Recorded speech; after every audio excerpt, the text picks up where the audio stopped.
ইতালির ভাসমান শহর বলতে একমাত্র এই ভেনিস শহরকে বলা হয়। আপনি যখন কোথা থেকে আসবেন, ঘুরতে আসবেন এই শহরের মধ্যে, শহরের অগ্রভাগে আপনি বাস ট্যাক্সি থেকে নামবেন।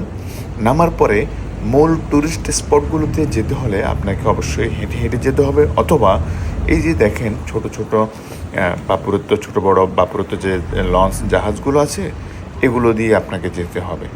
এছাড়া এখানে অন্য কোনো অপশন নাই আর।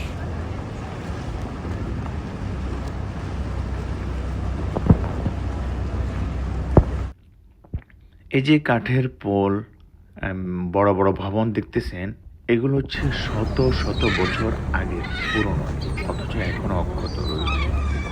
তবে এই শহরে যদি কখনো ঘুরতে আসেন, অবশ্যই হাতে খাবার নিয়ে আসবেন না, হাতে খাবার নিয়ে, কারণ এই পাখিগুলো আপনার থেকে খাবার কেড়ে নিতে পারে।